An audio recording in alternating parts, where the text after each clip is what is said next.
All right, very special guest we have coming to the stage right now, Shark Tank's Daymond John. He's also the founder of FUBU. Please come up with me, man. Real excited. You're going to actually sit over on this side. How are you doing? I'm well. Good. What brings you to CES? Are you shopping? I'm shopping for a lot of things for one of my new spaces, my space that I'm creating, like a co-share workspace, but I have a couple of companies out here as well. Cool. I hear that it's called Blueprint & Co., right? Yes, my new space is called Blueprint & Co. I'm opening the first one in New York, and we're going to roll out about 75 of them across the country. So WeWork has been massively successful. It's like the New York sweetheart, right? Yeah. Because they mix tech with real estate, and that's the dream. How are you going to be different? How are you going to win, or are you looking to win? What's the plan there? Well, I think that WeWork has done a really, really great job. I think that there's a lot of startups there, but as I speak to a lot of corporations, whether big or small, a lot of them want to try and create innovation, but they want their people who currently work at their current company to be around like-minded entrepreneurs. So, the space is really for people doing anywhere from $1 million and up. So you don't want somebody who is doing $50,000 sitting next to somebody doing $5 million, irritating the crap out of them, right? So this is really for companies to have, in the low end, 3 employees, and then I can take as many as 20 or 30. I found something really interesting. I got on a call recently with, and I hate to bring up WeWork a bunch, but it's an interesting kind of parallel. They have opened up space for Microsoft salespeople. Did you hear about this? No. So Microsoft salespeople, instead of going to the Microsoft office, can use any one of WeWork spaces and kind of bring back the idea of the traveling salesman. You said 1 million to 5 million-ish. Would you bring in big corporations who want kind of a space to touch down? Yeah, so we've talked, many people are doing that. So you look at Harvard, I think have taken some spaces in WeWork as well. Now we're going all the way up to Fortune 500, but I'm saying the startup, the smaller size companies that are fully contained there are 1 to 5 million. And then we're talking to obviously big companies like Shopify will put people there, and various other companies will be there. And then we're going to add my Rolodex to it, and then a lot of course, workshops and hackathons and things of that nature will be there. Well, I'm based in New York, so I would love to come see it. Absolutely. When it's time. Absolutely. Okay, cool. I'm gonna hold you to that. Next week. Okay. Let's talk a little bit about Shark Tank. Is that cool? Yeah. Yeah. So I hear that you guys have reached 100 million in investment. Is that correct? Not yet. That's going to air, I believe, in February, the 100 millionth deal will air. The 100 millionth deal, or the $100 million in deals. Cash, yeah. Right. So I was mentioning to you earlier when we were standing over there that we do our own little battlefield thing, and we consider it our portfolio. We're not putting our money into it like you are. You're putting your money where your mouth is. It's our money. We choose, and our judges do an excellent job of choosing those companies. And we're actually, if you considered the battlefield as a portfolio, we're in the top quartile. So I'm curious, with 100 million invested, what is the actual portfolio of Shark Tank looking like in terms of its value? I wouldn't know, because none of the sharks really share their other information with the other ones, right? Because we don't want to share when we're losing. We only talk about when we're winning, right? And if you think about that, it's Cuban is probably about 30 million himself out of everything. He just likes to spend money like a drunken sailor. So, yeah, but I wouldn't really know, because you look at it from a hard stance of $100 million in hard cash, but then you look at our time and all of our due diligence and all our staff. Every one of us has an average of 20 people who are vetting and operating the deals. So it's really more than 100 million we're putting in. Right. So you specifically, how much have you put in? I think to date I'm at about 12. 12? 12 and million, yeah. And you're up. And I'm up, absolutely. Awesome. Probably I would say about my deals that I close on, I would think that about 4 out of 10 I'm up on. That's great. Yeah. That's pretty good. That's a great portfolio, sure. So you're obviously well known as an investor, but you're also an incredible entrepreneur. I don't know if you guys know this, but FUBU started with you sewing the clothes yourself. Sewing hats out of my basement. Yeah. You're a hustler, right? You guys mortgaged your house, right? I wonder what advice, because how many of the people in the crowd right now are entrepreneurs? What advice do you have for these guys? Well, I think that many entrepreneurs, the thing that we have in common is we're doing something that we love. But the thing that I find that entrepreneurs do that win is they always take affordable steps. They don't go out and they don't raise a shitload of capital and then all of a sudden don't have a way to execute it and make a big mistake. They take affordable steps and then they act, they learn, and then they repeat. And you know, I think that my mentor, Jay Abraham, always said OPM should be other people's manufacturing, mind power, marketing, and mentors, and not always stressing the fact of we need capital. We're in the day and age where we hear too many of the Instagram stories and all this type of raising capital, but we really don't need that. We really need to create a community first and then deploy the capital and then grow the company. And that's what I noticed on Shark Tank. The people that are most successful on Shark Tank are the ones that they feel like they're going to move forward with or without you. You're just going to be fortunate to be part of the ride. They don't say that the sharks are going to change their lives. And I always say, if I knew everything, then FUBU would be Ralph Lauren, or that would be Nike. It's not, right? So I don't know everything. And the people that use their resources that are directly in front of them, those are the ones that we find successful. And I always say Mark Zuckerberg started out with one friend. 1.5 billion friends later, he's okay, but you have to use the capital that's right in front of you. The biggest reason I see that companies fail, startups, are actually overfunding. They take in too much capital, they give up too much of their company too early, then when they make mistakes, they make large mistakes. And those investors want to see them spend that money. That's the thing, you spend it, invest, exactly, grow fast, exactly. and then if they do it the wrong way, they're dead.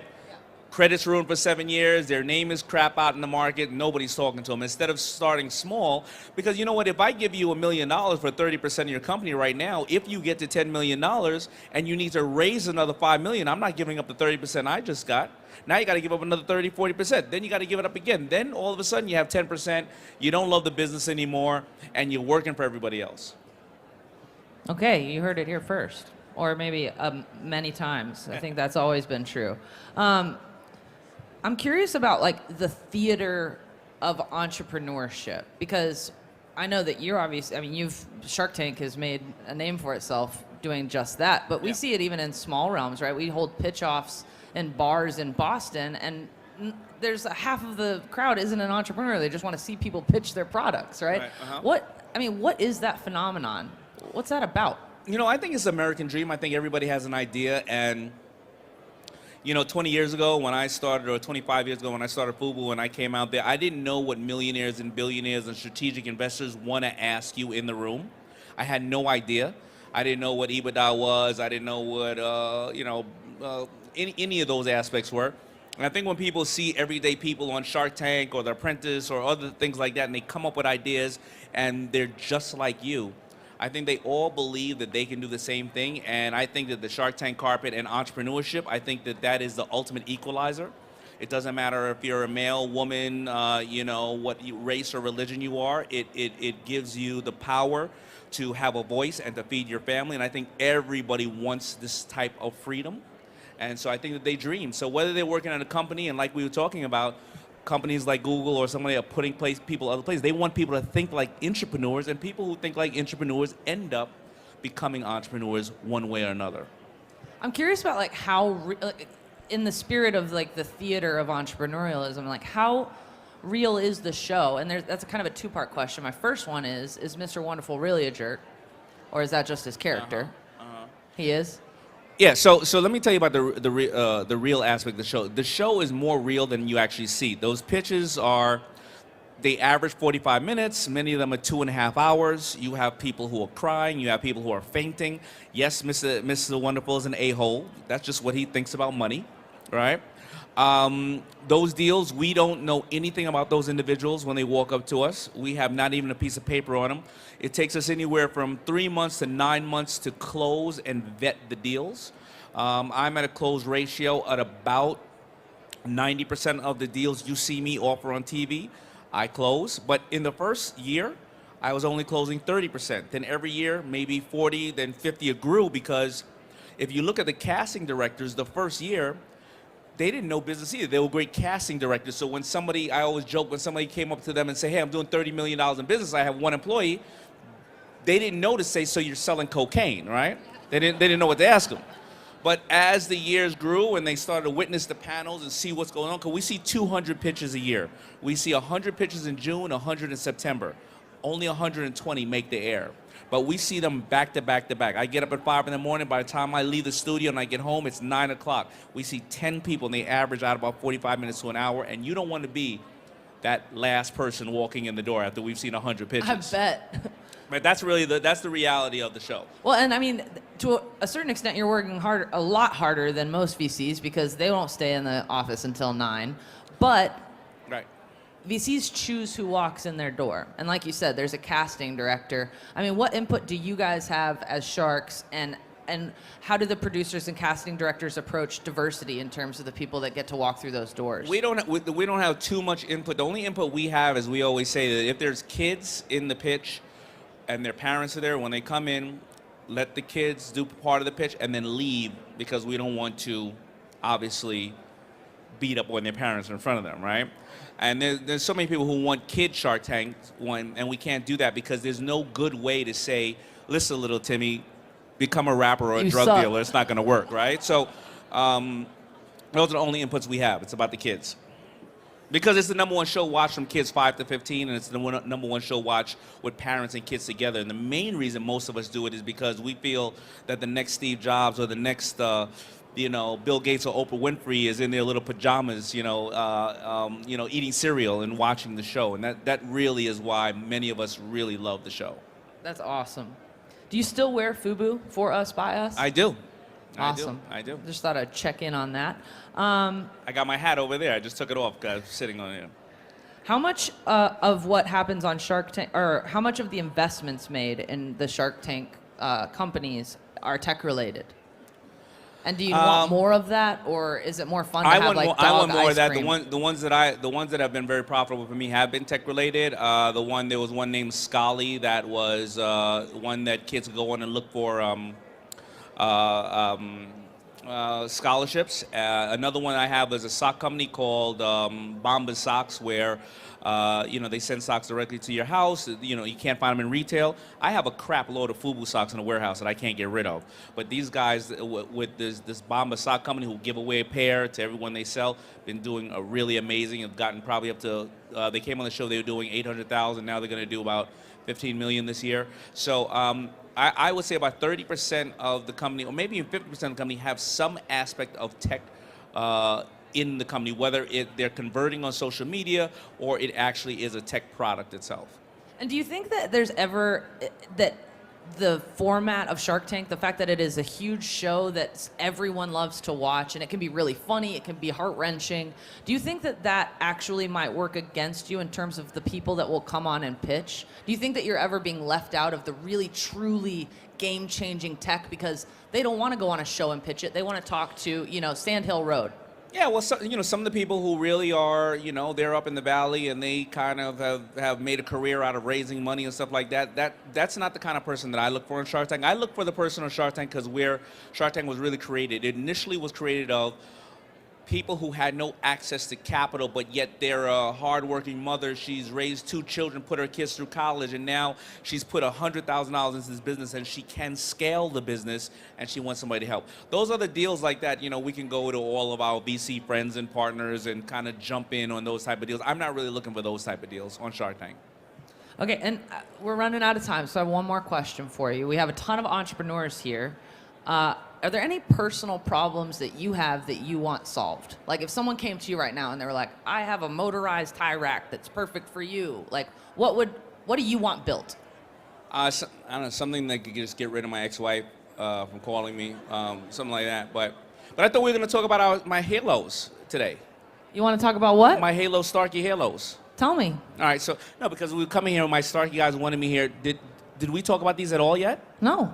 Tell me. So I wanted to talk about these Sarki Halos. So these are my new hearing devices, right, that I got from the Sarki company, where they plug into my iPhone. And what I've noticed on Shark Tank, and I wear these on Shark Tank often, people are so embarrassed of what they think the old school hearing devices are. And I wear these things that stream. Can I see it? Yeah. Is it dirty? Does it have your ear on it? Super clean. Now I wear them and they stream through my iPhone right directly to my ears. I can listen to my audio books on them. I can also record conversations if I'm having a conversation with somebody. That's creepy. I can. So I put my phone right here. and I'll go to the bathroom and I'll record the whole entire conversation. And now I have a 10-month-old at home, so when I'm home now and I'm trying to watch TV, I can't watch it because this little girl may wake up the whole entire house. But now I put my Halos in and I can watch TV with them. So I was going to talk about this because these plug into my iPhone, and this is a new technology. I've been wearing them for about 3 years, and I never realized a couple of things. Being dyslexic as well as the loss of hearing is some of the biggest challenges for kids in school, because a kid, if they can't really hear when they're in 3rd, 4th grade, they don't want to go, huh? Right? Because they'll be embarrassed. They'll be called stupid or dumb and things like that. And a lot of people, it takes them about 10 years to realize that they have a loss of hearing. And I've been listening to loud headphones for my entire life. And after I started wearing these things, and a lot of us have loved ones here and family members here who don't want to admit that they have a challenge or a loss of hearing, these things are the most incredible things that have changed my life. And that's why I came over here to talk to you, because I wanted to share. Oh, wait a minute, there was some nice wax on here for you. There you go. Oh man, I probably could have sold that. You wanna? Man, can I? Damn. But that's what I wanted to talk about, these Halo Starkey devices. How much do they cost? Oh, they range about $2,000. Oh wow. Right? Yeah, but these are the most amazing pieces of device. This has changed my entire life. And you can like turn up the volume on your real world. You can turn the volume in real world. If I'm sitting there in a restaurant, I'm talking to you, I can cut them on to stage number 2, and all the back noise backs out, and I just hear you. Have you heard of Doppler Labs? You must have. No. Okay, well they're working on something similar. You guys should. Yeah, so these are my Starkey Halos, and I just wanted to make sure, because I'm an advocate for 2 things. They're the loss really of small. The loss of hearing and dyslexia, and I like to share that with everybody because I believe that technology now is at a day and age where we can flip on a switch now and change your entire way of living. And the beautiful thing about sound is you don't realize that you're missing it until it's actually gone. So true. And where can people find those? I think you go to Starkey.com, and where can people find the Starkey stuff, guys? Chris? Starkey.com. Starkey.com, Is yeah. that with a Y or an I? STARKY. Cool. .com. You guys heard it here first. Daymond, I really appreciate it. Thank you. You're the best. Thanks for having me. I'm going to see you next week in New York. Yeah, you are. I'm going to come check out Blueprint & Co. Thank you. Happy New Year. Awesome. Thank you, man. Appreciate it.